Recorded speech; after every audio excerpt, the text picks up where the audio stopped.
धन्य ते संसारी, धन्य ते संसारी दयावंत जे अंतरी, येथे उपकारासाठी आले घर जा वैकुंठी.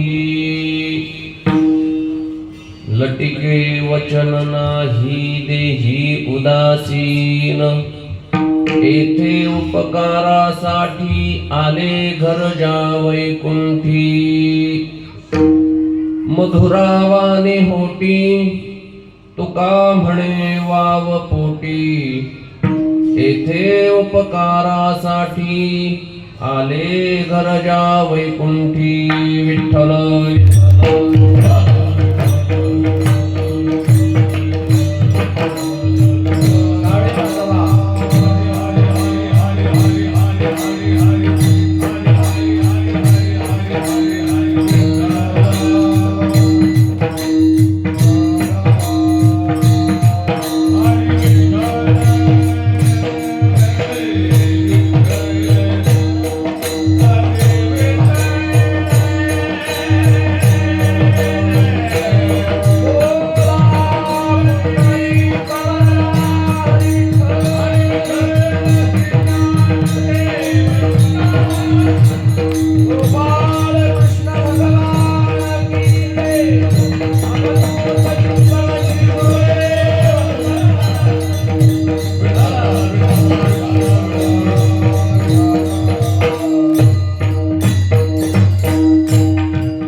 समचरण सरोजं सान्द्रनीलाम्राभं जघननिहितपाणिं मण्डनं मण्डनानां तरुण तुलसीमाला कंदरं कञ्जनेत्रं सदयधवलहासं विठ्ठलं चिन्तयामि. महायोगपीठे तटे भीमरथ्यां वरं पुण्डरीकाय दातुं मुनीन्द्रैः समागत्य तिष्ठन्तमानन्दकन्दं परब्रह्मलिंगं भजे पांडुरंगं. पांडुरंगा करू प्रथम नमन दुसरे चरणा संतांच्या, त्यांच्या कृपादाने कथेचा विस्तारू बाबाजी सद्गुरुदास तुका.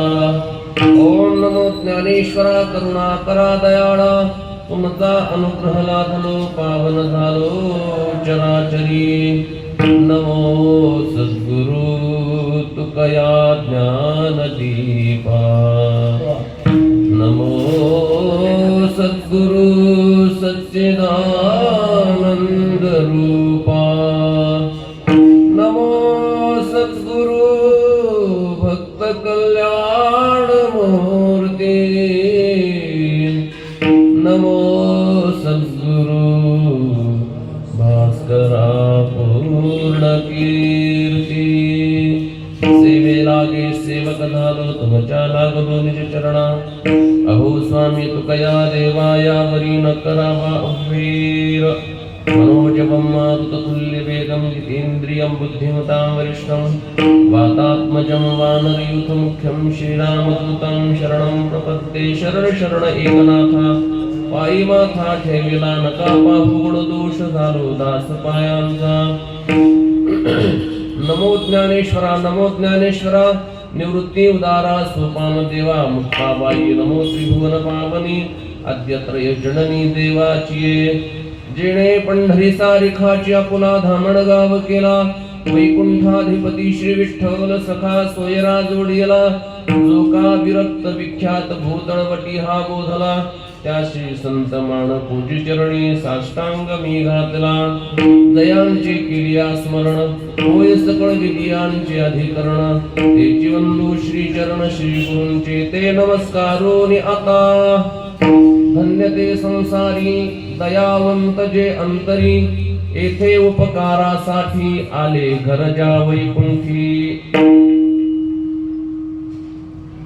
प्रस्तुत स्थळी प्राप्त सेवेसाठी म्हणून दाखवलेला अभंग जगद्गुरू तुकोबाराय यांचा संतपर प्रकरणातील 4 चरणाचा असा अभंग असून, या अभंगाच्या द्वारे जगद्गुरू तुकोबाराय संतांचं स्वरूप, संतांचं कार्य आणि संतांची लक्षणे अभंगाच्या द्वारे प्रतिपादन करतात. विठ्ठल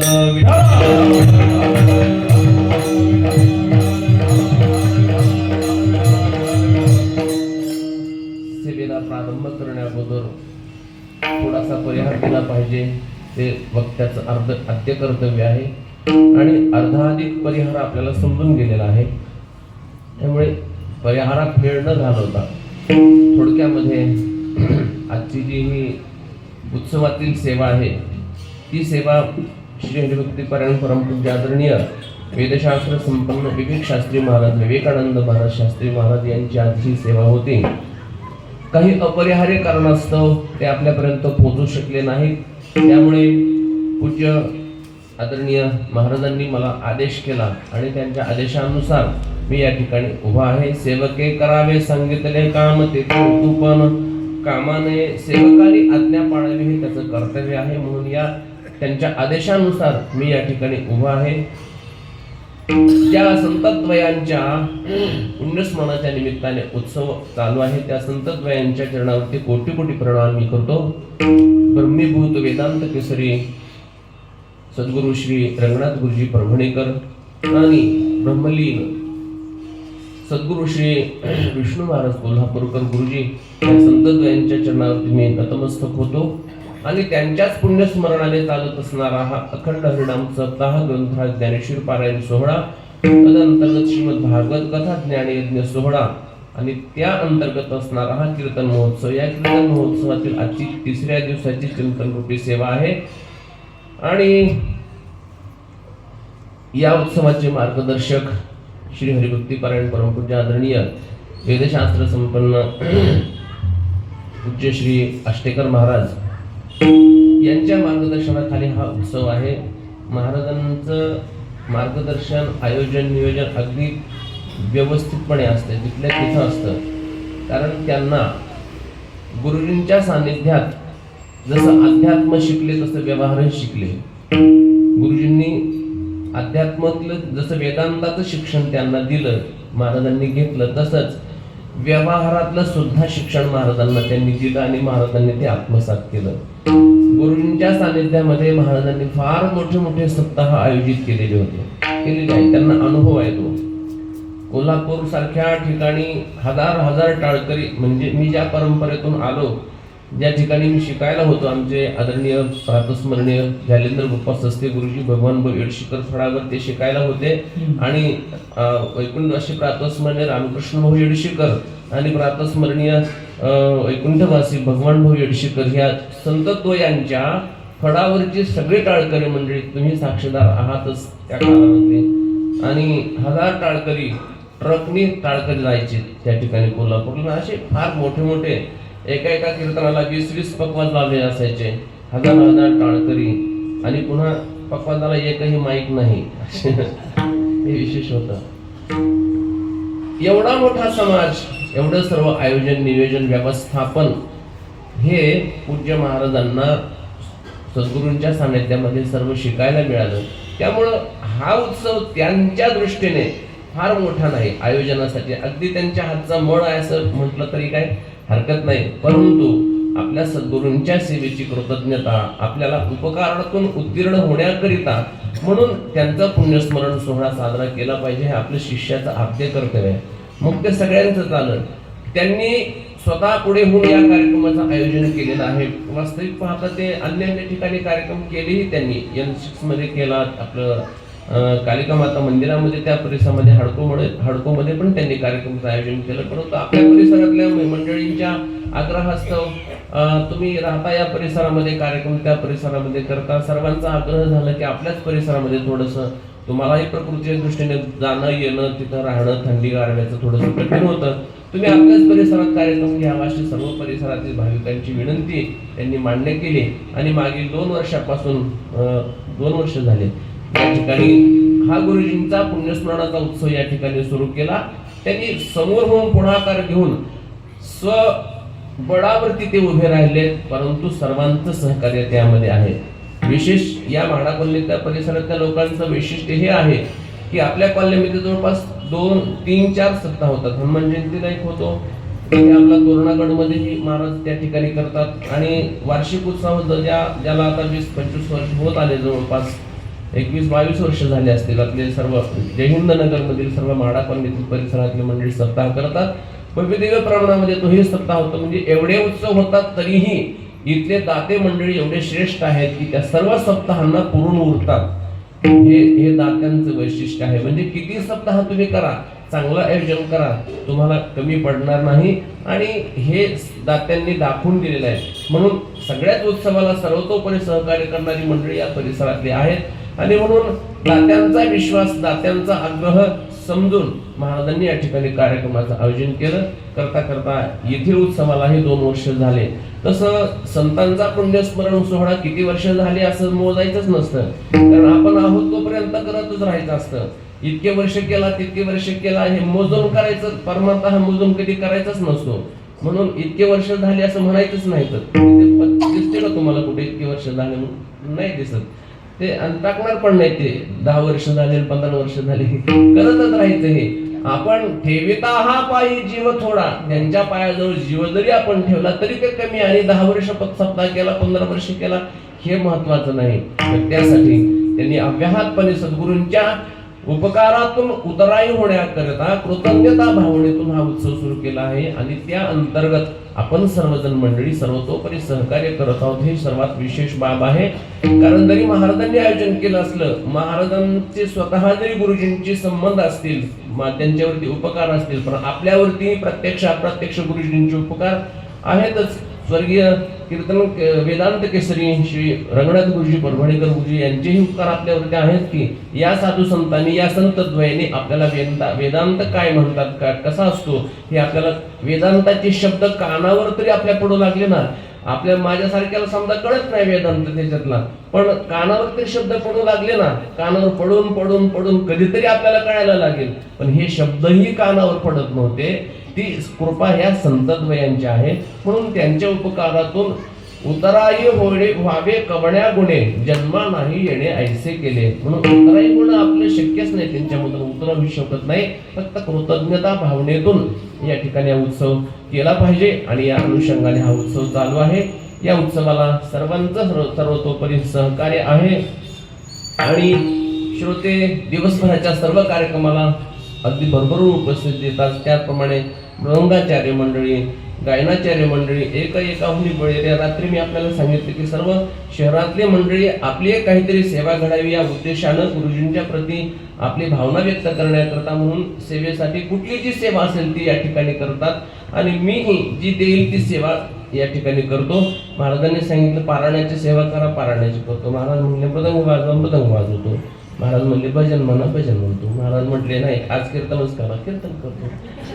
जे सांगेल ते करायचं. सेवकाचं काम काय असतं? जे सांगेल ते करणं हे सेवकाचं काम असतं. म्हणून त्यांच्या आज्ञेनुसार मी या ठिकाणी उभा आहे. सर्व गुणीजन मंडळी एकाहुनी बळीरे हरिभक्तीपरायण आमचे आदरणीय पोपट महाराज फरकाडे आहेत, गुरुजी आहेत. काय चाल गायली आज, आता युट्यूबवर गाजलीच म्हणा सांगतात. दोघांची चालती आता काय एकापेक्षा एक. आणि जोडी अशी लावली होती महाराजांनी, दोघी जॅकेट घातलेले होते, दुसरी नव्हती तर पण तशीच जोडी होती. आणि म्हणायला पण अगदी चांगलं हरिभक्तीपरायण आदरणीय भागवताचार्य उद्धव महाराज तांगसाळ गाथा कंठस्थ आहे त्यांचा. आदरणीय माने महाराज, त्याचप्रमाणे आमचे योगेश महाराज, आमचे गुरुजी दमाळे गुरुजी, त्यानंतर आमचे भेसर महाराज, सर्व या परिसरातील सर्व टाळकरी मंडळी, विनेकरी बाबा, दोन्ही मृदंगाचार्य, आदरणीय श्री हरिभक्तीपरायण भागवत महाराज पाटील, आमचे तात्यासाहेब ॲडव्होकेट तात्यासाहेब भोसले साहेब, गणवट साहेब, त्याचप्रमाणे आदरणीय आमचे बनकर महाराज. ते उशिरा निघाले आणि लवकर पोहोचले. आम्ही आणखी प्रवासातच आहे, कधी संपेल काय माहिती, लवकर पोहोचलेले. तर सर्वांची उपस्थिती आहे. आदरणीय आमचे फड साहेब, नगर सप्ताहातील सर्व कमिटी पण आज उपस्थित आहे. सर्वांना धन्यवाद देतो. सर्वांच्या चरणावरती नतमस्तक होतो आणि नियोजित वेळेमध्ये 12च्या आत कीर्तन सेवा संपवण्याचा प्रयत्न करतो. विठ्ठल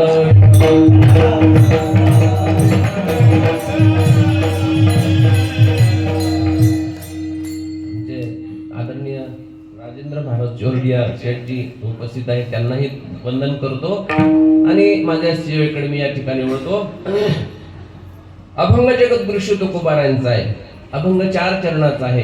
या 4 चरणामध्ये मुद्दे महत्वाचे. या 4 चरणामध्ये संतांची 5 लक्षणं सांगितलेली आहेत आणि संतांचं स्वरूप, संतांचं कार्य आणि अशा अनुषंगाने जे युक्तता ज्यांची आहेत ते या संसारामध्ये धन्य आहेत असा या अभंगाचा सरळ भाव आहे. विठ्ठल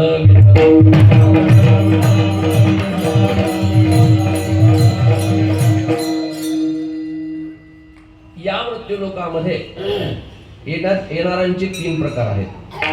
पहिला प्रकार आहे तुमचा आमचा, दुसरा प्रकार आहे देवाचा आणि तिसरा प्रकार आहे संतांचा. तुम्ही आम्ही या ठिकाणी येतो, संतही येतात आणि परमात्माही येतो, परंतु येण्याच्या पद्धती भिन्न आहेत. तुम्हा आम्हाला यावंच लागतं. संत स्वतःहून येतात आणि देवाला मात्र आणावं लागतं. तुम्हाला आम्हाला आपल्याला अनिच्छेनं यावं लागतं आणि अनिच्छेनं जावं लागतं. देवाला परिच्छेनं आणावं लागतं, त्याची इच्छा नसताना त्याला आणावं लागतं. आणि संत स्वइच्छेने येतात आणि स्वइच्छेनं जातात. विठ्ठल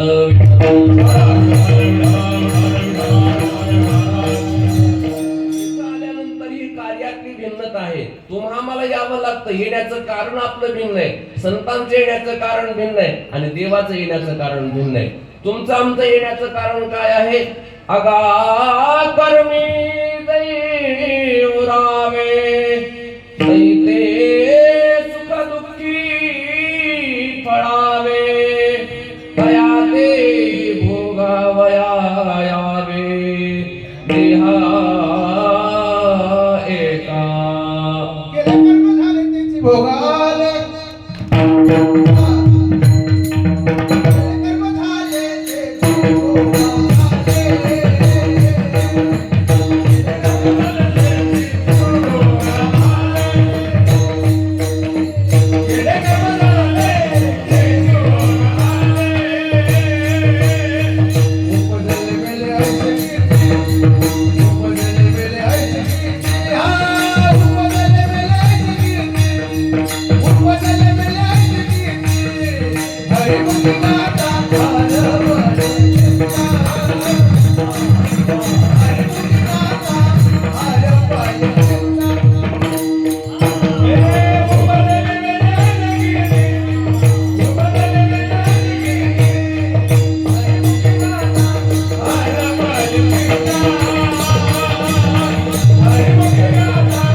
केले कर्म झाले त्याची भोगाले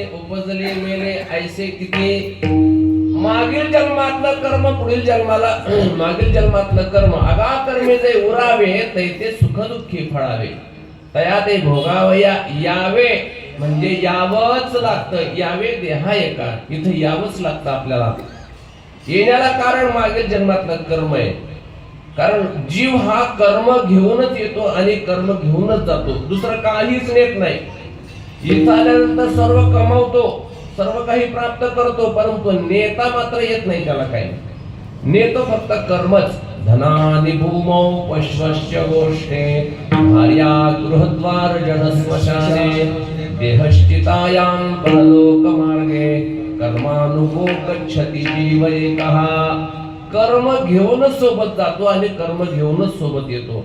म्हणजे कर्माचं बंधन आपल्या पाठीशी आहे. काल आपण 3ऱ्या अध्यायामध्ये चिंतन करत असताना अर्धा पाऊण तास चिंतन केलं. तुम्ही नव्हते, जे पारायण होते त्यांचा आणि आमचा संवाद. तुम्ही सांगितल्यापासून मी आमच्या छोट्यासाठी सांगितले की तुम्ही नुसतं पारायण करत जाऊ नका, थोडंसं अधूनमधून बोलत जा, म्हणजे चर्चा करत जा. तुम्ही काय वाचताय ते लोकांना कळायला पाहिजे, लोक काय वाचते ते त्यांना कळायला पाहिजे. त्याच्यासाठी काय विषय चालला हे थोडासा मला पण कळत नाही त्याच्यातले, एवढे मी फक्त वाचायला येते मला, पण प्रयत्न करतो मी. मला कळावं म्हणून मी यांना सांगतो, मला कळते म्हणून नाही सांगत यांना. मला कळत नाही बरं का, पण मला कळावं म्हणून मी सांगतो की यांना सांगितलं तर ते तुम्हाला मला कळेल. आणि यांना सांगण्यासाठी मी थोडस चिंतन करेल, थोडस लक्ष देऊन वाचेल. नाहीतर वाचण्यावर लक्ष राहतं काय? तसं लक्ष देऊन वाचत नाही माणूस. सांगायचं म्हटलं तर थोडस लक्ष देऊन वाचतं. म्हणून काल कर्मयोग सांगत असताना काल आपण चिंतन केलं होतं की कर्मबंधन कसं आहे आपल्या पाठीशी लागलेलं आणि आपल्याला मुक्त व्हायचं. मुक्त होण्यासाठी आपण या ठिकाणी आलेलो आहोत. मग हे कर्म घेऊन आलो आणि कर्म घेऊनच आपण सोबत जाणार आहोत. म्हणजे आपण कर्माच्या बंधनामध्ये अडकलेलो आहोत. म्हणजे कर्मबंधनामुळे आपल्याला यावंच लागलेलं आहे. संतांच्या बाबतीत तसा विचार नाही, देवाला आणावं लागत असतं. आणि राही रूपा बळे करुणी खळे हरिदासी, देवाला खळ करून आणावं लागतं. का आणावं लागतं? पापीचे दैत्य पापीचे भक्त दैत्य जय मातने धरणीशी झाले ओझे त्याशे बुडविला धर्म अधर्म झाला फार सोसविना भार मजाता वत्सरूपी पृथ्वी ब्रह्मया पाशी जाई नेत्री वाहे तो हे सांगत असे. हे सर्व पुन्हा तुम्ही घरी गेल्यानंतर वाचून घ्या सगळं. हे सर्व पापामुळं धरणीला कंप होऊ लागला, धरणीला ओझ झालं. म्हणून वत्सरूपी पृथ्वी ब्रह्मया पाशी जाई नेत्री वाहे तो हे सांगत असे. बुडविला अधर्म झाला फार सोसविना भार. अधर्माचा पापाचा भार पृथ्वीला सहन होत नाही, तेव्हा ती ब्रह्मदेवाकडे जाते. आणि ब्रह्म शिव आणि ऋषी मुनी संकातिक सर्व देवाकडे जातात, देवाला प्रार्थना करतात आणि मग प्रार्थना करून देवाला या ठिकाणी आणतात. देवाला आणावं लागतं. येण्यासाठी देव परतंत्र आहे परमात्मा, परंतु जाण्यासाठी मात्र तो स्वतंत्र आहे. राम प्रभू आले, कार्य संपलं, जाताना कुणाला विचारलं नाही जाऊ का म्हणून. कृष्ण परमात्मा आले, निज धामाला जाताना कुणाला विचारलं नाही मी जाऊ का म्हणून. म्हणजे येण्यासाठी तो परतंत्र आहे, जाण्यासाठी तो स्वतंत्र आहे. परंतु एक वर्ग असा आहे की तो येण्यासाठीही स्वतंत्र आहे आणि जाण्यासाठीही स्वतंत्र आहे. आणि येण्यासाठी स्वतंत्र, जाण्यासाठी स्वतंत्र. आणि त्यांच्या येण्याचं कारण हे जर आपण विचारात घेतलं तर ते येतातही स्वतंत्रपणे स्वतः आणि जातातही स्वतः. येथे काय येतात, त्यांचं येण्याचं कारण अभंगाच्या दुसऱ्या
चिंतन सेवेसाठी निवडलेल्या अभंगाच्या दुसऱ्या चरणामध्ये तुकोबाराय संतांचं स्वरूप आणि संतांचं कार्य प्रतिपादन करतात.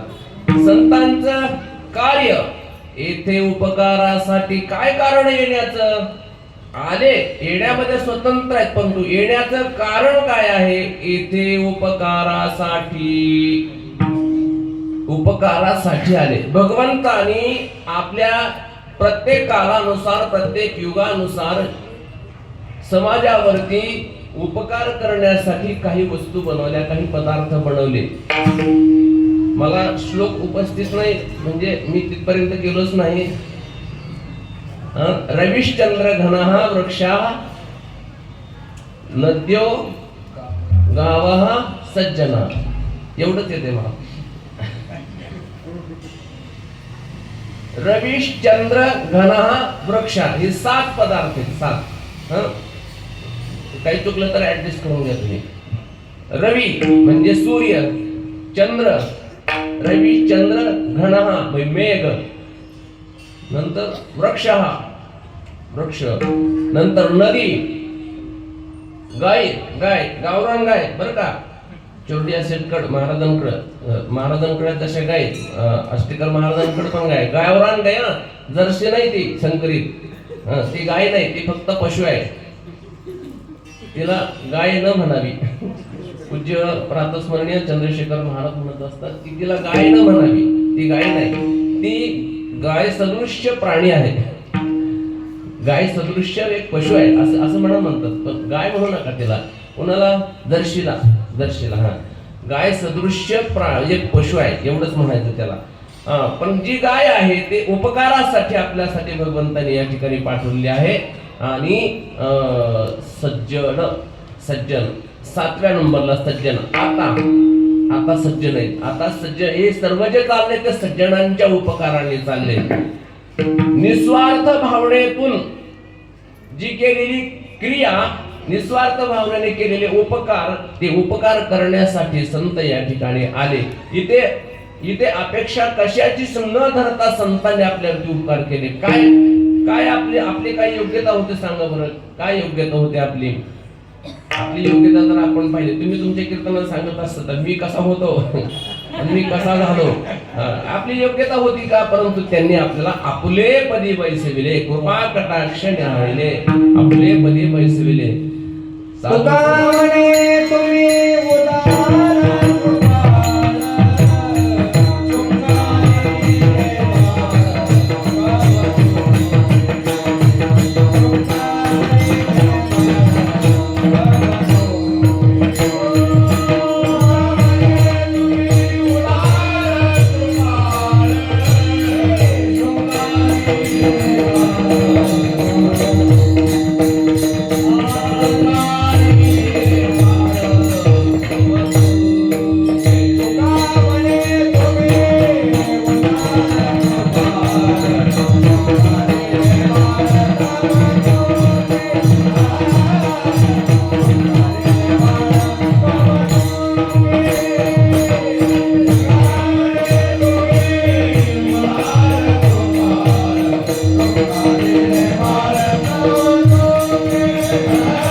शृंगारिले बाळ कौतुके. समाजावरती असं प्रेम करतात संत. लेकुराचे हितवाहे माऊलीचे चित्त, ऐसी कळवळ्याची जाती करी लाभाविन प्रीती. लाभाविन प्रीती करणारी एकच जाती आहे, ती म्हणजे संतांची जाती आहे. त्या संतांनी आपल्यावरती उपकार केले. काय उपकार केले? साधू संत माय बाप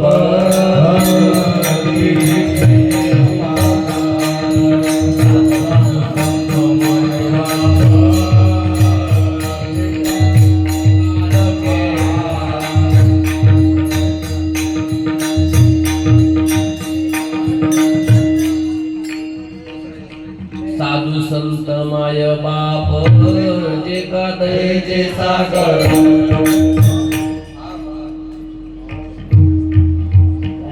विठ्ठल विठ्ठल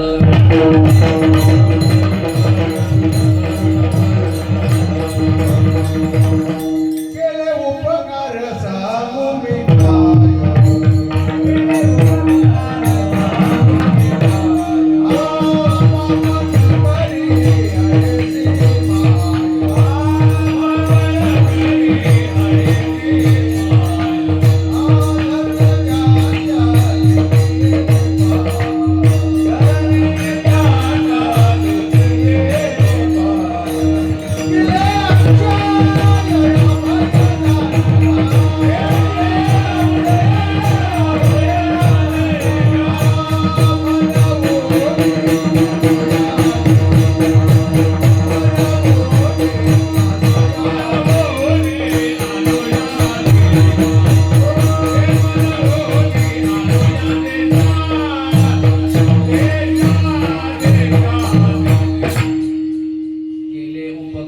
सांगू मी काय. हे जे प्रमाण आहे ना, हे मनाच्या बाबतीमध्ये आहे. मनुराजा एक देहपुरी असे नांद तू त्याशी जो घेणारी. हे ते मनावरती, मनाच्या संबंधी आहे. बोध दिला मद सांगाती मार्ग दाविला नीट भ्रांती हे समोर गेली दिसो लागली वाट चालत प्रेम संगे नाचत प्रेम छंदे चालू लागलो सपाट एका जनार्दनी पावलो पंढरी पेठ साधू संत माय बाप जे का दयेचे नाही ती मधलं चरण आहे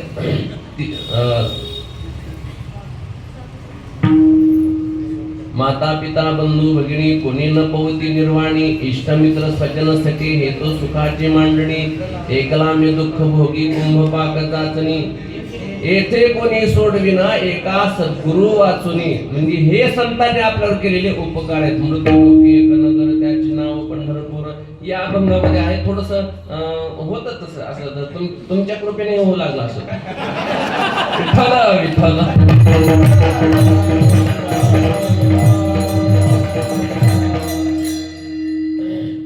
म्हणजे तुमच्या कृपेने आठवलं विसरलं पण तुमच्या कृपेनेच विसरलं. तुमच्याकडे बघितलं थोडस मला असं दडपून आलं त्याच्यामुळे तुमच्या कृपेनेच विसरलं तुमच्या कृपेनेच आठवलं.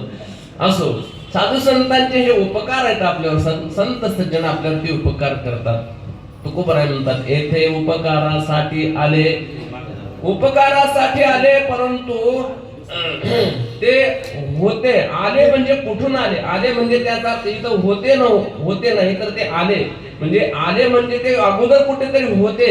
मग कुठे होते ते आम्ही वैकुंठ वासी आलो याचे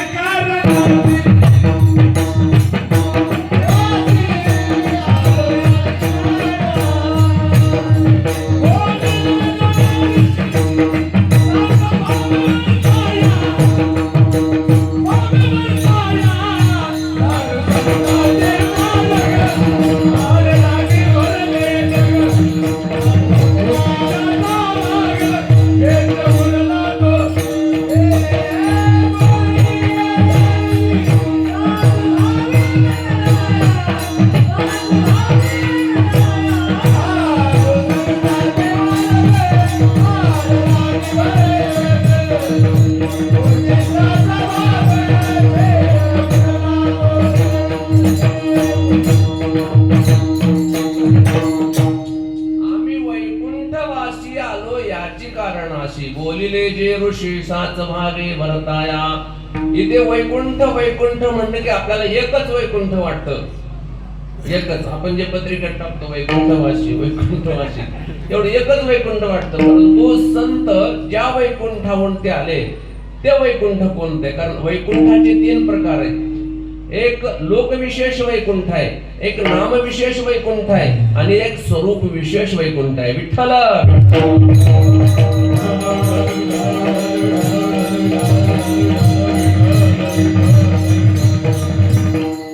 लोकविशेष वैकुंठ म्हणजे परमात्मा ज्या लोकांमध्ये राहतात तिथे राहणं त्याला सलोकता मुक्ती म्हणतात.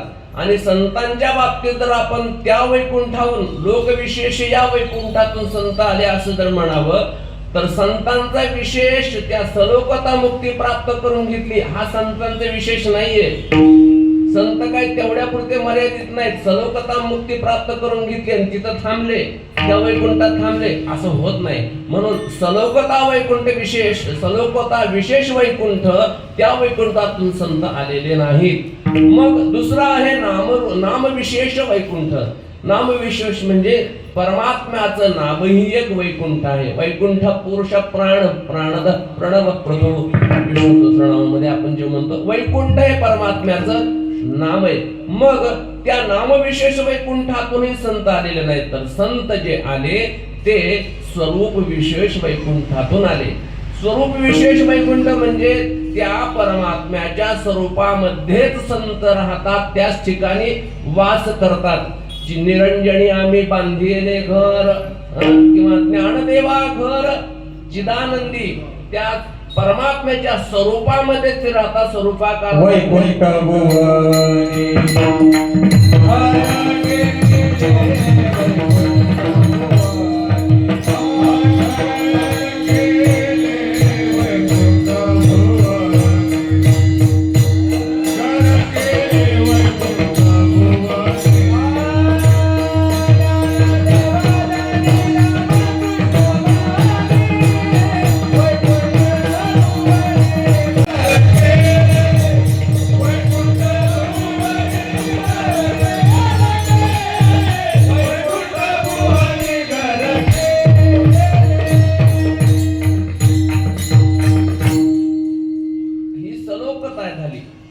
आपण इथून खाली आलो होतो, त्या वैकुंठातून खाली आलो आपण आता.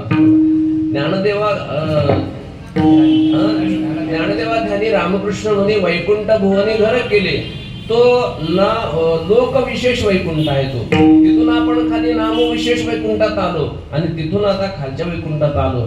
ज्ञानदेवा पाठ हरी हा वैकुंठ,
दाट हरी दिसे.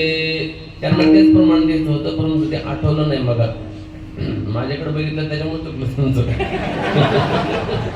ज्ञानदेवा पाठ हरी हा वैकुंठ, हरी हाच वैकुंठ आहे आणि भरला गण दाट हरी दिसे.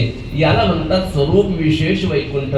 संत सलोकता तिथूनही येत नाहीत, म्हणजे नाम विशेष वैकुंठातून येत नाहीत, नंतर लोक विशेष वैकुंठातूनही येत नाहीत, तर संत येतात ते स्वरूप विशेष वैकुंठातून येतात. संत देवते संत निमित्त त्या प्रतिमा. म्हणजे संत हे परमात्मा स्वरूपच असतात. रात्री बहुनी सांगितलं की विश्वाचे अर्थ माझ्या मनी प्रकाशिले, अवघेची झाले देह ब्रह्म, म्हणजे ब्रह्मस्वरूपाला प्राप्त झालेले असतात. ब्रह्ममूर्ती संत जगी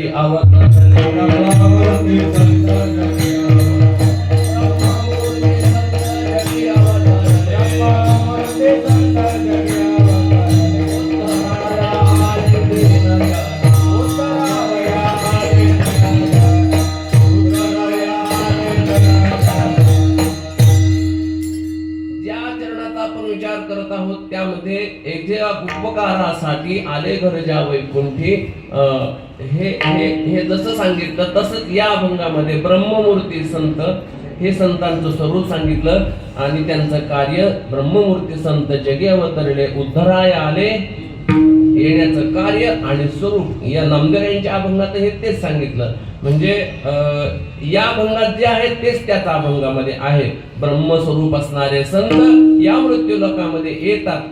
बरं, काय येतात? येण्याचं कारण काय? उद्धराया आले, दीनजना किंवा जगावरती उपकार करण्यासाठी येतात. केला जगाचे उपकार, केला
उपकार तारियले नारी नर.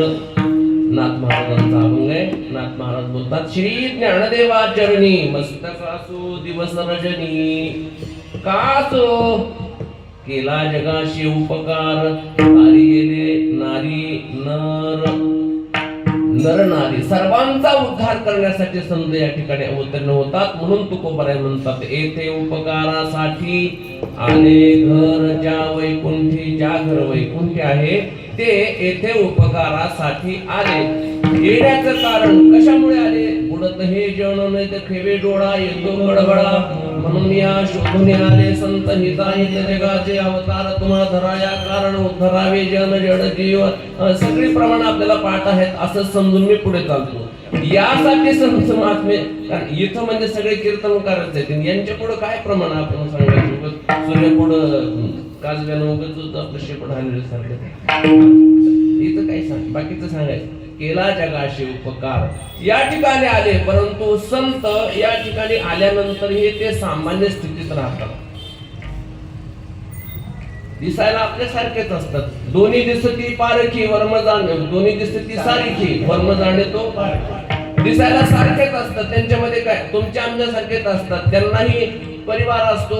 ज्ञानोबा तुकोबराय आहेत, नाथ महाराज आहेत, हे आपल्यासारखेच राहिले. आपल्यासारखंच त्यांचाही प्रपंच संसार सर्व. परंतु याच्यात राहून ते ओळखायचे कसे? कारण संत हे ओळखण्यासाठी असं काही कपाळावर कुठं लिहिलेलं नसतं, काही पाठी नसते, यांना संत म्हणतात किंवा असं काही आहे का ओळखण्यासाठी? नाही. मग संत ओळखायचे कसे? तर ते लक्षणाने ओळखायचं. संतांना ओळखण्यासाठी ते लक्षणाशिवाय ओळखू येत नाहीत, आपल्याला समजू शकत नाहीत. मग त्या संतांचे लक्षण काय आहेत, ते कसे आहेत? त्या संतांची लक्षण, पहिलं लक्षण अभंगाच्या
अभंगाच्या पहिल्या चरणाच्या उत्तरार्धात पहिलं लक्षण सांगितलं, दयावंत जे अंतरी दयावंत.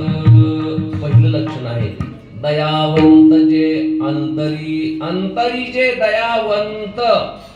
येथे उपकारासाठी आले गरजा वैकुंठी. त्यांचं लक्षण सांगतात की जे दयावंत अंतरी आहेत, ही दयावंत हे पहिलं लक्षण संतांचं सांगितलं. कशी दया असते संतांची?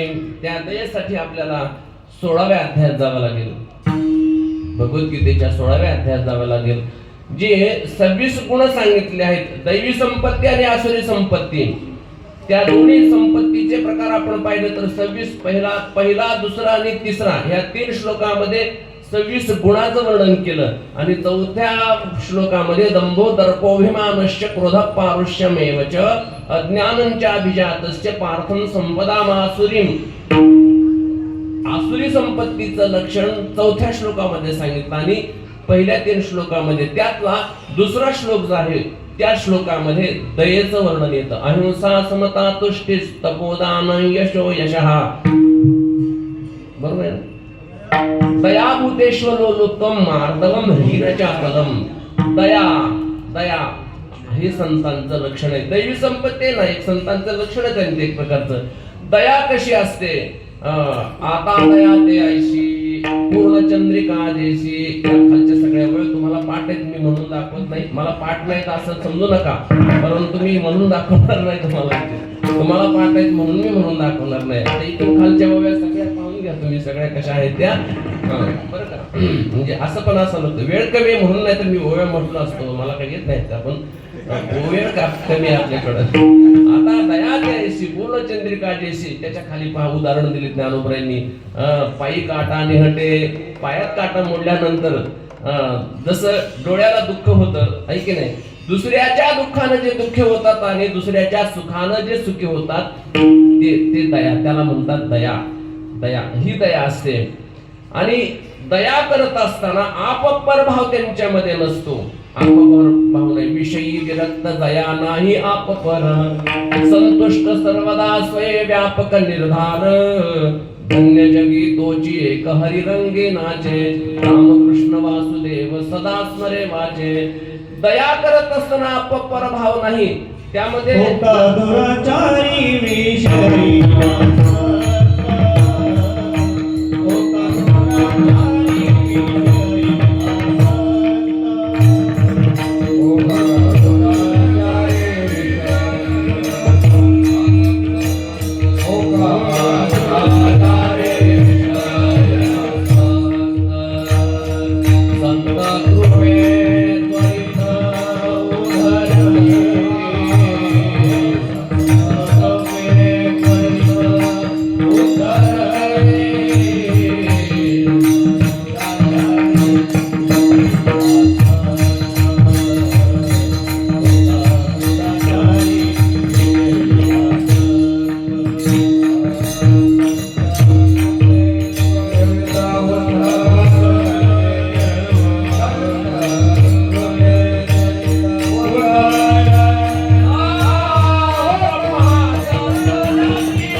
वाल्हाकोळ्यासारखा सुद्धा संतांची कृपा झाल्यानंतर त्यांनी म्हटले नाही की अरे फार दुराचारी हा, याचा उद्धार नको करायला, असं नाहीच म्हटले. ते विषयासक्त असणारा अजामेळ तो फार विषयासक्त आहे, त्याचा उद्धार नाही करायचा असं नाही ते म्हणत. ते सर्वांवरती दया करतात, दयाद्र अंतःकरण त्यांचं असतं.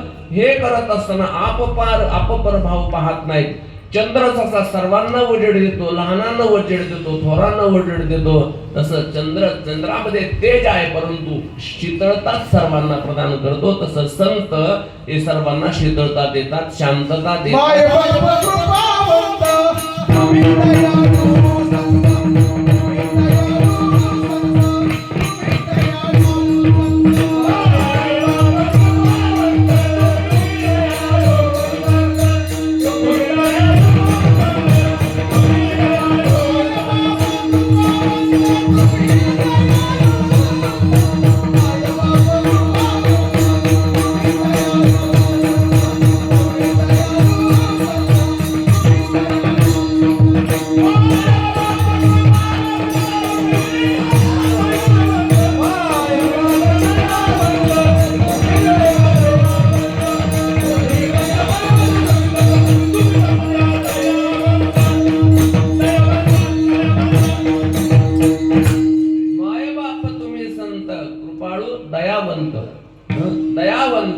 दयाळू आहेत, कृपाळू आहेत संत. आणि उपकार करत असताना, दया करत असताना ते आपपर भाव धरत नाहीत. जो आपल्या मुलावरती उपकार करायचा, जी दया करायची तेच त्यांच्यावरती करायची. दया करणे जे पुत्रासी तेची दासाणी दासी. ज्यासी अपंगिता नाही त्यासी धरी जोर धरी. जे कारंजले कांजले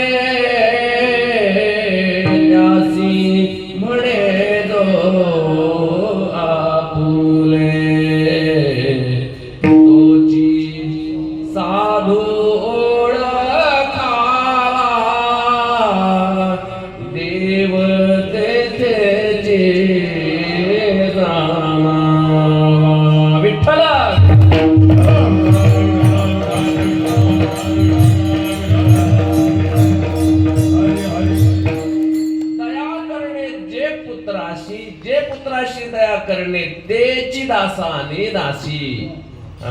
म्हणजे इथे अपपर भाव आहे का? नाही. आपल्यामध्ये अपपर भाव असतो, हा असा तो तसा, पण संतांच्या ठिकाणी तो अपपर भाव नसतो. आणि म्हणून पहिलं लक्षण सांगितलं दयावंत जे अंतरी. दुसरं लक्षण सांगत असताना एकूण 5 लक्षणं सांगितली अभंगामध्ये. दुसरं लक्षण सांगितलं की ते खोटं बोलत नाही. अभंगाच्या तिसऱ्या चरणात लटिके वचन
तुम्हाला धीर यावा म्हणून घेतलंय. अजून तासभर सोडणार नाही तुम्हाला वाटतं की अजून विष्णुपूरक महिमे झाले असं वाटावं म्हणून तुम्हाला हे भजन घेतले. असं काही वाटून देऊ नका. तसं काही वाटणार नाही, वाटून देणार नाही तुम्हाला. थोड्या वेळात आपल्याला सेवा समर्पित करायची आहे. संतांचं पहिलं लक्षण आपण पाहिलं. दुसरं लक्षण तुकोबराय सांगतात लटिके वचन नाही तेही उदासीन. याचा थोडासा विचार करावा लागतो. नाही दंडाच्या पुढे नाही आहे आणि मागे लटिके वचन. जर असा अर्थ घेतला तर लटिके वचन नाही देही उदासीन हे संतांवरती लक्षण जात नाही, हे असंतावरती लक्षण जातं, संतावरती नाही जात. म्हणजे आत्ताच्या असंतावरती हे लक्षण जातं, आत्ताच्या असंतावरती लक्षण जाते. म्हणून लटके वचन नाही, नाही इकडे घ्यायचं, दंडाच्या अलीकडे घ्यायचं.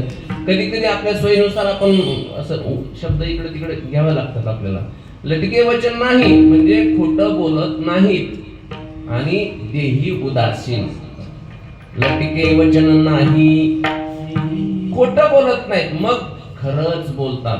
ज्ञानोबा म्हणतात की मी आतापर्यंत कधीच खोटं बोललो नाही. आतापर्यंत ज्ञानोबारांची जी भावना आहे, ज्ञानोबारांची शेवटच्या कालावधीमध्ये जे बोलतात, सद्गुरु निवृत्तीनाथांच्या समोर ज्ञानोबाराय जेव्हा आपल्या भावना व्यक्त करतात, ज्ञानदेव म्हणे तरलो तरलो आता उद्धरिलो गुरुकृपे, आता माझा उद्धार झाला, मी आता उद्धरिलो. श्री गुरु सारिखा असता पाठी राखा, इतरांचा लेखा कोण करी. ज्ञानोबा म्हणतात की मी आता उद्धरिलो. आता म्हणजे कधी, तर आता उद्धरलो असं मी आता म्हणू शकतो, परंतु याच्या अगोदर मागे बहुत जन्मी हे करीत आलो आम्ही भवतापश्रमी, दुःखे पिढिले निववू त्या. हेच आम्ही करत आलो आणि हे करत असताना आम्ही खोट कधी बोललो नाही. माझ्या जीवनामध्ये सत्यवादाचं तप झालं. माझी सत्यवादाचे तप वाचा केले बहुत कल्प, तया फळाचे हे महाद्वीप पातली प्रभू. पुण्ये पोशिली असाधारणे, पुण्य पोचलं आणि सत्यवादाचं तप माझ्या जीवनामध्ये घडलं. समाजी या सत्यवादाचे तप वाचा केले 2 वर्ष, किती वर्ष केले? बहुत कल्प वाचा केले, बहुत कल्प तया फळाचे महाद्वीप पातली प्रभू. बहुत कल्प ही साधना केली आणि तेव्हा कुठं आता उद्धरिलो. याच्या पाठीमाग मागची पार्श्वभूमी ज्ञानोबा सांगतात, आम्ही कधीच खोटं बोललो नाही. साच खरंच बोलले, ते खोटं बोललेच नाही ज्ञानोबा. सत्यवादाचे तप, आपण सुद्धा सत्य बोला. निश्चित आपल्या जीवनामध्ये फायदा झाल्याशिवाय राहत नाही. खरं बोलायचं शिका. म्हणजे तुम्ही बोलतातच, तुम्हाला सांगायचं माझा अधिकार नाही, पण खोटं बोलू नये, सत्य बोलावं. सत्य लटके वचन नाही, आणि हे लक्षण झालं, लटके वचन नाही. संत हे कधीच खोटं बोलत नाहीत आणि देहाच्या बाबतीमध्ये ते कसे असतात? उदासीन असतात. देही उदासीन, लटके वचन नाही आणि देही उदासीन. देहावरती किती उदास असतात. असक्तिरण भिष्वंग पुत्रदार गृहादिषु, नित्यांच समचित्तत्व मिष्टानिष्टोपपत्तिषु. तरी ज या देहावरी उदासो ऐस्या परी, मुखिता जैसा पिढारी. सगळ्यात त्याच्या खाली 5-6 उमेद त्या श्लोकाच्या खाली. त्या श्लोकाच्या वेळा तुम्ही घरी गेल्यानंतर वाचा. म्हणजे तुम्हाला पण काही काम पाहिजे ना का मी एकटीने सगळं सांगायचं आहे, तुम्हाला पण सांगावं. या श्लोकाच्या खालच्या ओव्या वाचा, त्याच्यामध्ये लक्षात येईल. घरावरी ते तुले असता नाही, स्त्रियेचे तैसे लोलोप्य नाही. घरावरती पुत्राधिकांमध्ये त्याबद्दल कसे आहे? पुत्र वित्त कलत्र झाली आहे स्वतंत्र, ते माझे न म्हणे पात्र विषाचे जैसे. त्याच्याबद्दल असता नाही, तेही उदासीन. भक्त ऐशे दाना जे देही उदास, गेले आशा पाश निवारोनी गेले आशा पाश निवारोनी. देही उदासीन, देहावरती उदास आहेत. लटके वचन नाही, देही उदासीन. ही झाली संतांची 3 लक्षणं. राहिलेली 2 लक्षणं तुकोबराय अभंगाच्या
वाजवतो टाळ, तुम्ही कधी पण वाजवता. किती गोड गायलं बघा बरं. मग म्हटलं आता कसं आहे, आता कीर्तन सांगण्यापेक्षा या मंडळीचं सगळ्यांचं ऐकायला मिळालं पाहिजे. कीर्तन तर दररोजच ऐकतो आपण, ऐकून काय फरक पडतो.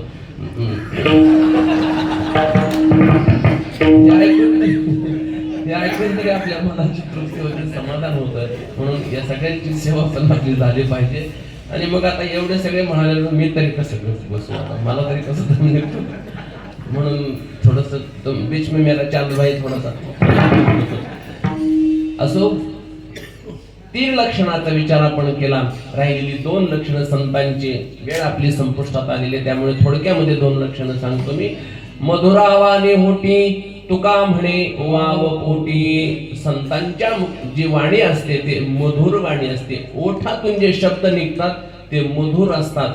मधुर कसे असतात? साच आणि मवाळ, मिथुले आणि रसाळ, शब्द जैसे कल्लोळ अमृताचे. यापेक्षा आणखी दुसरं काय सांगण्याची आवश्यकता नाही. थोडे परिनिवे या जास्त ओव्या जास्त प्रमाणात देण्यातही ती पुन्हा अर्थ तिथेच येतो.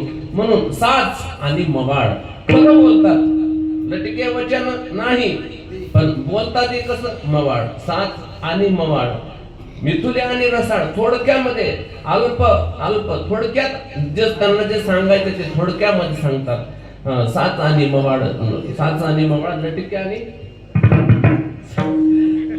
थोडक्यामध्ये ते सांगतात. असे संतांचं लक्षण आहे. मधुरावाणी होती पोटामध्ये वाव पोटी.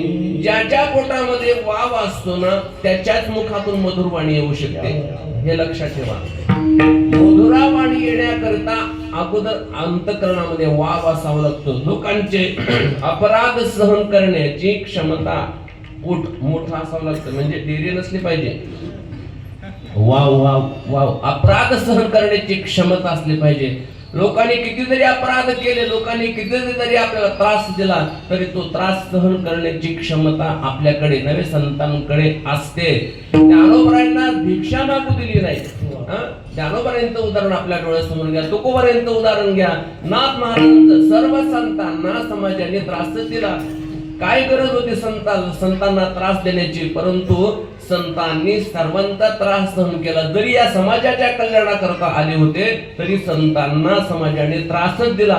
परंतु त्रास देऊन सुद्धा ज्ञानोबराय म्हटले नाही यांचं वाटोळ व्हावं, असं कधीच म्हटलं नाही. ज्ञानोबराय म्हणतात किंबहुना सर्व सुखी पूर्ण होऊन तिही लोकी भजिजो आदि पुरुषी अखंडित. कुणाचं वाटोळ व्हावं असं म्हटलं नाही. विसोबा खेचरांनी एवढा त्रास दिला तरी सुद्धा त्यांना नामदेवांचे गुरु होण्याचा अधिकार प्राप्त करून दिला. हे संत आहेत, हे संत आहेत. म्हणून संतांचं अंतःकरण फार मोठं असतं. वाव असतो पोटामध्ये. तुका म्हणे वाव पोटी. ज्याच्या पोटामध्ये वाव आहे त्यांची वाणी मधुरच असते. म्हणून संतांचं बोलणं मधुर असतं. मधुराने वाणी होती तुका म्हणे वाव पोटी. लटिके वचन नाही देही उदासीन दयावंत जे अंतरी. या 5 लक्षणाने जे युक्त आहे ते या संसारामध्ये धन्य ते संसारी. दयावंत जे अंतरी येथे उपकारासाठी आले घरजा वैकुंठी. असे ही जी 5ही लक्षणं आहेत, ही सर्व लक्षणं या संतत्वांच्या ठिकाणी आपण सर्वांनी लावली पाहिजेत. ही सगळी लक्षणं, याही पेक्षा अधिक लक्षणं त्यांच्यामध्ये आहेत. म्हणजे वैकुंठवासी प्रातस्मरणीय वेदांत केशरी रंगनाथ गुरुजी परभणीकर आणि वैकुंठवासी ब्रह्मीभूत विष्णू महाराज गुरुजी कोल्हापूरकर या संतत्वांच्या ठिकाणी ही अशी लक्षणं आहेत. आणि या लक्षणाने युक्त असणारे येथे उपकारासाठी आले. ज्या घर वैकुंठे ते येथे उपकारासाठी आले आणि केला जगाशी उपकार. तुमच्या आमच्यावरती त्यांनी फार मोठे उपकार केले, म्हणून या जगामध्ये ते धन्य आहेत. ज्ञानेश्वर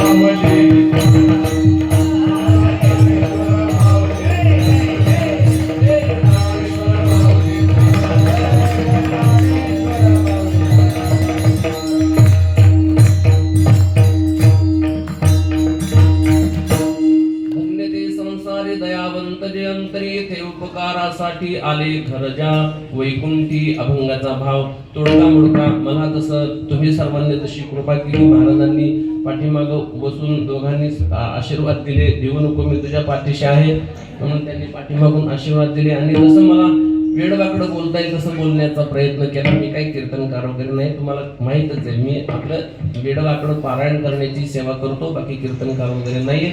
उगं कोणी सांगितलं तर नाही म्हणत नाही, करा म्हटलं तर नाही म्हणत नाही. अशा एक सेवक या भावनेनं या ठिकाणी उभं राहिलो. वेडवाकडं बोलता येईल बोलण्याचा प्रयत्न केला. बरोबर असेल ते श्रीगुरूंचं आहे, चुकीचं असेल ते माझ्या बुद्धीचे दोष आहेत, म्हणून बरोबर आहे ते आपण घ्यावं आणि अशा संतांच्या चरणी आपण लीन व्हावं. त्यांचे उपकार आपल्यासाठी फार आहेत. त्या उपकारातून उत्तीर्ण होण्याकरता त्या संतांचं सतत नामस्मरण करत राहावं. संतांची कृपा आपल्यावरती अपार होईल. संतांचं तुका म्हणे न पापे जाती, संतांची आनंदे त्यांचे जप जप करावा, पुण्यवंत व्हावे. घेता सज्जनांची नावे, लेखे माझी वाचा तुटी, महालाभ भोगासाठी. असं त्या संतांच्या नामाचा जप करावा. संतांमध्ये अपार श्रद्धा आपली असावी की तेची माझे हित करीती सकळ, तेच आपलं हित करणार आहेत म्हणून त्यांच्या प्रति श्रद्धा असावी. प्रत्येकानं संतांची सेवा करावी. संतांची सेवा काही प्रत्यक्ष होत नसते, संत आपल्या समोर नाही, परंतु संतांचे त्या निमित्तानं असलेलं जे कार्य, त्या कार्यामध्ये आपण सहभागी होणं हे सुद्धा संतांची सेवाच आहे. तुका म्हणे देवा त्यांची केल्या पावे सेवा. पण काय सेवा केल्या पावे? ज्याला जी आवडेल, ज्याला जी झेपेल तशा पद्धतीनं सेवा करणं ही संतांची सेवा आहे. आणि संतांची सेवा केली की ती देवाची सेवा आहे. मग देवाची सेवा, संतांची सेवा घडण्याकरता आपल्याला जी काही संधी प्राप्त होईल त्याच माध्यमातून आपण सर्वांनी सेवा करावी. ही टाळकरी मंडळी भजन करण्याच्या माध्यमातून सेवा करतात, मृदंगाचार्य मृदंगाची सेवा करतात, वेणेकरी मामा वेणेची सेवा करतात. या ठिकाणी साऊंड सिस्टीम वाले आपलं अनिल वागचौरे ही माईकच्या माध्यमातून सेवा करतात. कुणी चटई टाकण्याच्या माध्यमातून आमचे आढाव काका, हे सगळे मंडळी, भेसर काका, हे सगळे पहाटे काकडा करण्याची सेवा करतात. सगळेजण आपापल्या पद्धतीने सेवा करतात. आणि पॉम्पलेट छापून देण्याची सेवा आमच्या भागवत महाराजांची आहे, भागवत महाराज पाटील. हे प्रत्येक जण आपल्या आपल्या पद्धतीने सेवा करतात. आणि सर्वांचं ठरलेलं आहे की हे पहा, आपल्या कॉलनीमध्ये किती सप्ताह झाले तरी आम्ही काही कमी पडू देणार नाही.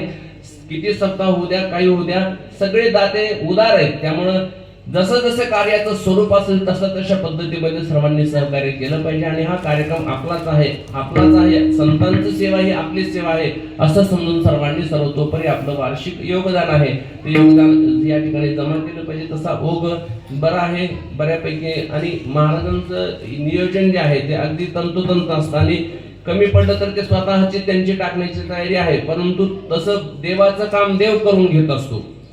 त्यांच्यावरती येऊ देणार नाही परमात्मा, आलंही नाही त्यांच्यावरती कधी. आणि ते व्यवस्थापन करत असताना, नियोजन करत असताना तसं व्यवस्थितपणे नियोजन करतात आणि केलेलं आहे. पण ते जरी करत असेल तरी आपलीही जबाबदारी, आपलंही कर्तव्य आहे की आपल्या पालनेमध्ये हा उत्सव होतो आहे, आपल्यालाही साधू संतांची सेवा घडली पाहिजे.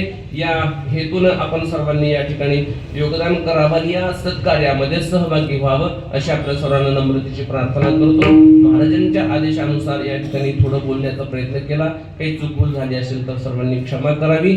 आणि झालेली सेवा पुनश्च एकदा संतद्वयांच्या चरणी, हनुमंतरायांच्या चरणी समर्पित करून माझ्या वाणीला या ठिकाणी पूर्ण विराम देतो.